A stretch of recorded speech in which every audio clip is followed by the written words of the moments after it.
Lei 10.522, de 19 de julho de 2002, dispõe sobre o cadastro informativo dos créditos não quitados de órgãos e entidades federais e da outras providências.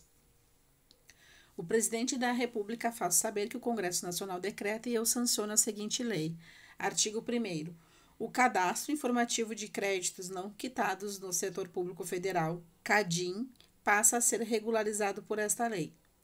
Artigo 2º. O CADIM conterá a relação das pessoas físicas e jurídicas que, inciso 1, sejam responsáveis por obrigações pecuniárias vencidas e não pagas, para com órgãos e entidades da administração pública federal, direta e indireta. Inciso 2. Estejam com a inscrição nos cadastros indicados do Ministério da Fazenda em uma das seguintes situações. A linha A. Cancelada no cadastro de pessoas físicas CPF. A linha B. Declarada inapta perante o Cadastro Geral de Contribuintes CGC. Inciso 3. Estejam inscritas na dívida dos estados, do Distrito Federal e dos municípios, conforme o convênio firmado com a União, representada pela Procuradoria-Geral da Fazenda Nacional nesse sentido. Inciso 4. Estejam inscritas na dívida ativa de autarquias profissionais e conselhos de classe. Inciso 5. Estejam irregulares perante o Fundo de Garantia do Tempo de Serviço FGTS. Parágrafo 1º.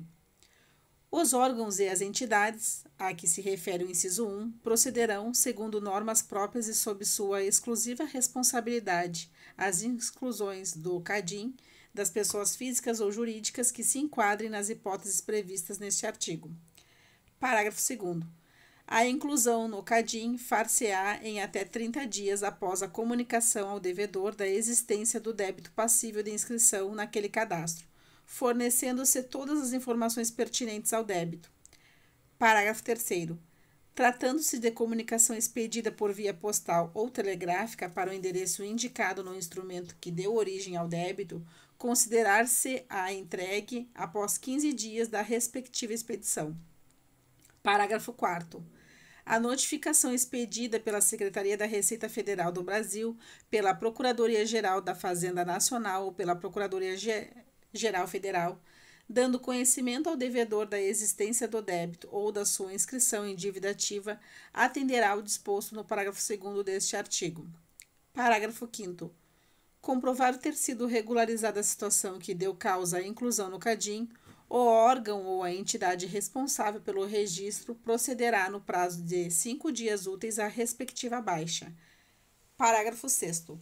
Na impossibilidade de a baixa ser efetuada no prazo indicado no parágrafo 5º, o órgão ou a entidade credora fornecerá a certidão de regularidade do débito, caso não haja outros pendentes de regularização. A inclusão no CADIM sem a expedição da comunicação ou da notificação de que tratam os parágrafos 2º e 4º, ou a não exclusão nas condições e no prazo previsto no parágrafo 5º, sujeitará o responsável às penalidades contidas na Lei 8.112 e pelo Decreto de Lei nº 5.452, que é da Consolidação das Leis do Trabalho. Parágrafo 8º. O disposto neste artigo não se aplica aos débitos referentes a preços de serviços públicos ou a operações financeiras que não envolvam recursos orçamentários. Parágrafo 9º. Convênio entre a União, representada pela Procuradoria-Geral da Fazenda Nacional, e os titulares dos créditos previstos nos incisos 3 e 4 do caput deste artigo, poderá estabelecer regras de cooperação que favoreçam a recuperação desses ativos. Artigo 3º. As informações fornecidas pelos órgãos e pelas entidades integrantes do CADIM serão centralizadas em um sistema de informações geridos pela Procuradoria-Geral da Fazenda Nacional, e será de sua atribuição a expedição de orientações de natureza normativa, inclusive quanto ao disciplinamento das respectivas inclusões e exclusões no sistema. Parágrafo único. As pessoas físicas e jurídicas incluídas no CADIM terão acesso às informações a elas referentes diretamente junto ao órgão ou entidade responsável pelo registro, ou mediante autorização por intermédio de qualquer outro órgão ou entidade integrante do CADIM. Artigo 4º. A inexistência de registro no CADIM não implica reconhecimento de regularidade de situação, nem elide a apresentação dos documentos exigidos em lei, decreto ou demais atos normativos. Parágrafo 1º. No caso de operações de crédito contratadas por instituições financeiras no âmbito de programas oficiais de apoio a microempresas e a empresa de pequeno porte, ficam as mutuárias, no caso de não estarem inscritas no CADIM, dispensadas de apresentação, inclusive aos cartórios, quando do registro dos instrumentos de crédito e respectivas garantias, de quaisquer certidões exigidas em lei, decreto ou demais atos normativos comprobatórios da quitação de quaisquer tributos e contribuições federais. Parágrafo 2º. O disposto no parágrafo 1º deste artigo aplica-se: inciso 1. Aos minis e pequenos produtores rurais, aos agricultores familiares, aos empreendedores familiares rurais e aos demais beneficiários da Política Nacional da Agricultura Familiar e empreendimentos familiares rurais, bem como as cooperativas e associações da agricultura familiar, de que trata o parágrafo 4º do artigo 3º da Lei 11.326.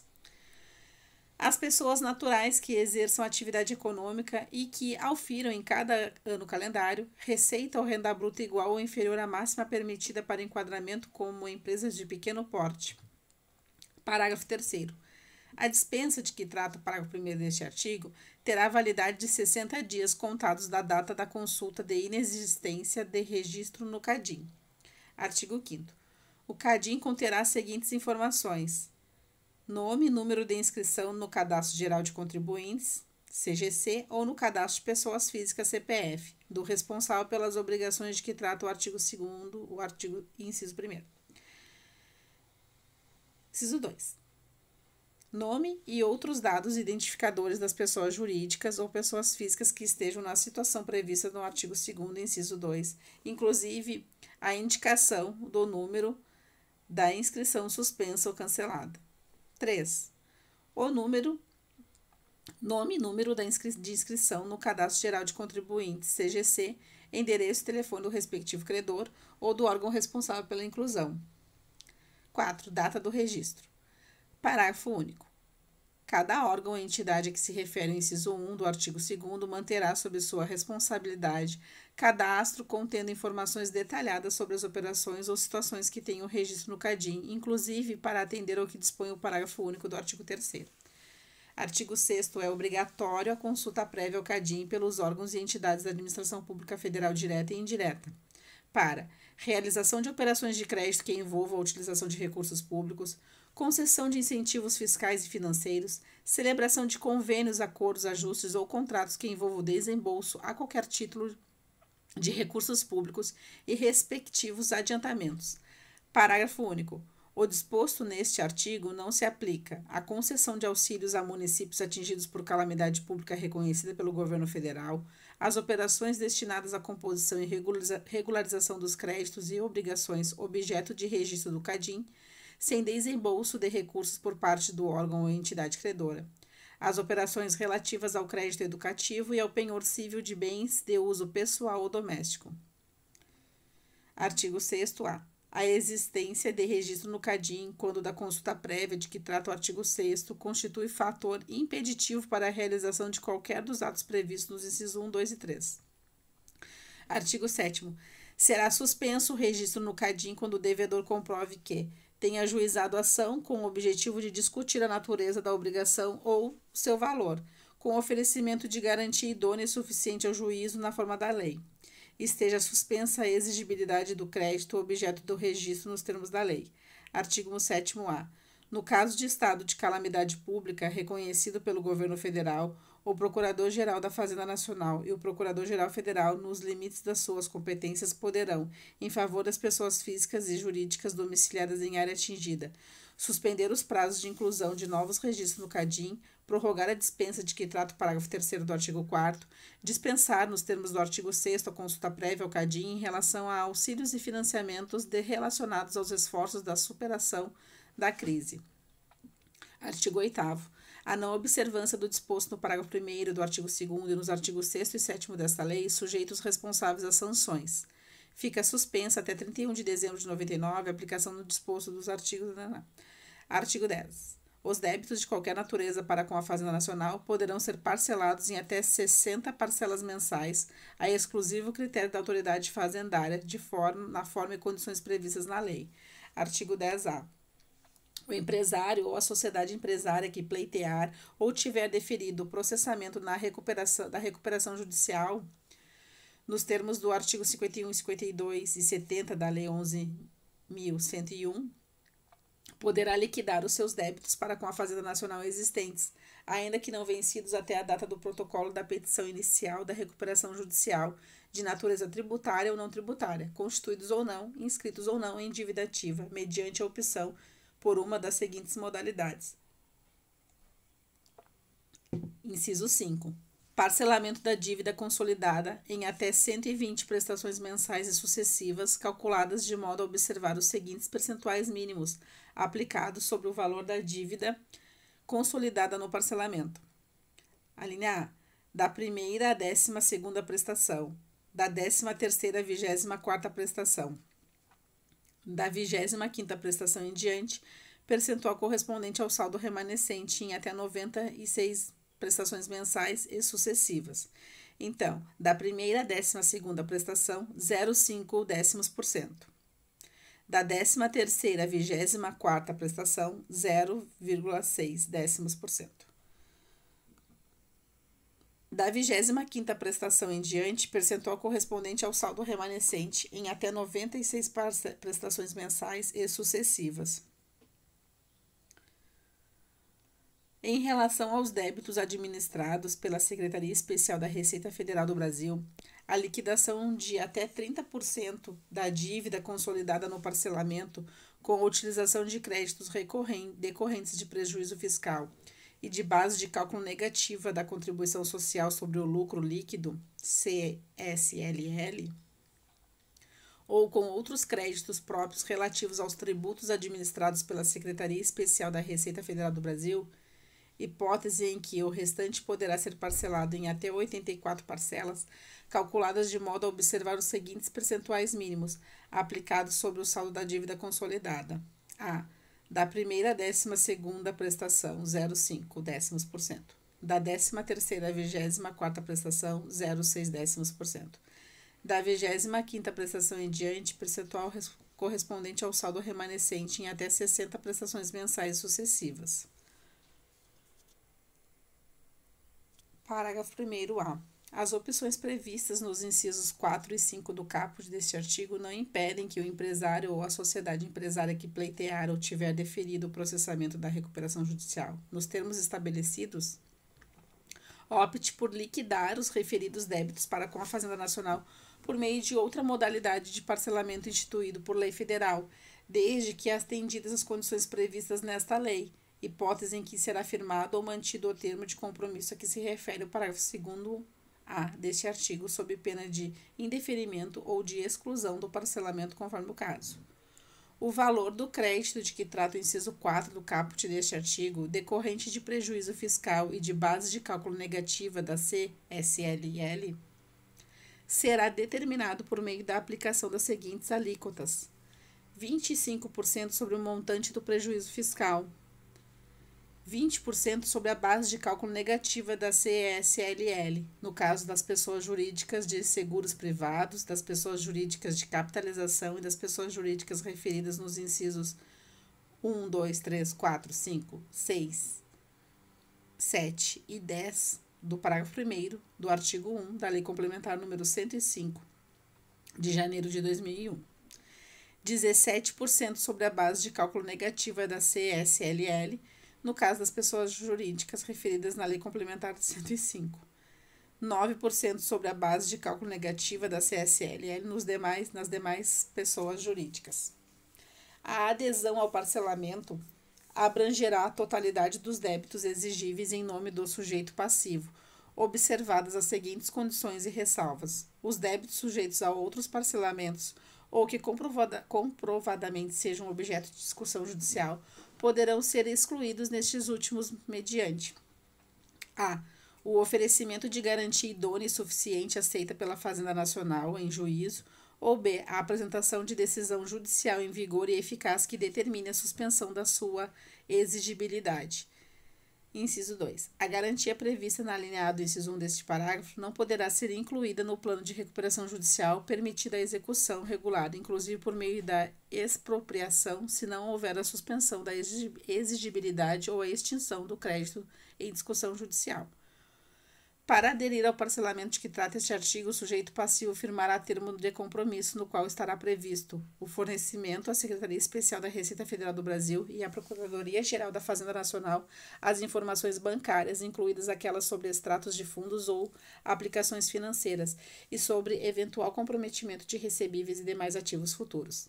2. O dever de amortizar o saldo devedor do parcelamento de que trata este artigo com o percentual do produto de cada alienação de bens e direitos integrantes do ativo não circulante, realizado durante o período de vigência do plano de recuperação judicial, sem prejuízo do disposto nos incisos 3 do parágrafo 4º deste artigo. 3. O dever de manter a regularidade fiscal, o cumprimento regular das obrigações para o fundo de garantia do tempo de serviço. Parágrafo 2º B. Para fins dos dispostos dos incisos 2 do parágrafo 2º A deste artigo, a amortização do saldo devedor implicará redução proporcional da quantidade de parcelas vincendas. Observado o limite máximo de 30% do produto da alienação, o percentual a ser destinado para a amortização do parcelamento corresponderá à razão entre o valor total do passivo fiscal e o valor total de dívidas do devedor, na data do pedido de recuperação judicial. Parágrafo 3º. O empresário ou a sociedade empresária poderá, a seu critério, desistir dos parcelamentos em cursos, independentemente da modalidade, e solicitar o parcelamento nos termos estabelecidos neste artigo. Parágrafo 4º. Implicará a exclusão do sujeito passivo do parcelamento a falta de pagamento de 6 parcelas consecutivas ou de 9 parcelas alternadas, a falta de pagamento de 1 até 5 parcelas, conforme o caso, se todas as demais estiverem pagas. A constatação pela Secretaria Especial da Receita Federal do Brasil ou pela Procuradoria-Geral da Fazenda Nacional de qualquer ato tendente ao esvaziamento patrimonial do sujeito passivo como forma de fraudar o cumprimento do parcelamento, observado no que couber o disposto no inciso 2 do parágrafo 2º, linha A deste artigo. A decretação de falência ou extinção pela liquidação da pessoa jurídica optante, a concessão de medida cautelar fiscal, nos termos da Lei 8.397 de janeiro de 92. A declaração de inaptidão da inscrição no Cadastro Nacional de Pessoa Jurídica, a extinção sem resolução do mérito ou a não concessão da recuperação judicial, bem como a convolução desta falência ou o descumprimento de quaisquer das condições previstas neste artigo, inclusive quanto ao disposto no parágrafo 2º A deste artigo. Parágrafo 4º A. São consequências da exclusão previstas no parágrafo 4º deste artigo a exigibilidade imediata da totalidade do débito confessado e ainda não pago, com o prosseguimento das execuções fiscais relacionadas aos créditos cuja exigibilidade estava suspensa, inclusive com a possibilidade de prática de atos de constrição e de alienação pelos juízos que as processam, ressalvadas as hipóteses previstas nos incisos 4 deste artigo. 2. A execução automática das garantias. 3. O reestabelecimento em cobrança dos valores liquidados com os créditos na hipótese de parcelamento na modalidade prevista no inciso 4 do caput deste artigo. A faculdade de a Fazenda Nacional requerer a convolução da recuperação judicial em falência. O empresário ou a sociedade empresária poderá ter apenas um parcelamento perante a Fazenda Nacional, cujos débitos constituídos, inscritos ou não em dívida ativa da União, poderão ser incluídos até a data do pedido de parcelamento. A concessão do parcelamento não implica a liberação dos bens e dos direitos do devedor ou de seus responsáveis que tenham sido constituídos em garantia dos créditos. O parcelamento referido nos incisos 5 e 6 do caput deste artigo observará as demais condições previstas nesta lei, ressalvado o disposto nos seguintes dispositivos. As microempresas e as empresas de pequeno porte farão jus a prazos 20% superiores àqueles regularmente concedidos às demais empresas. O disposto neste artigo aplica-se no que couber aos créditos de qualquer natureza das autarquias e das fundações públicas federais, ressalvada a modalidade de parcelamento de que trata o inciso 4, inciso 6 do caput deste artigo.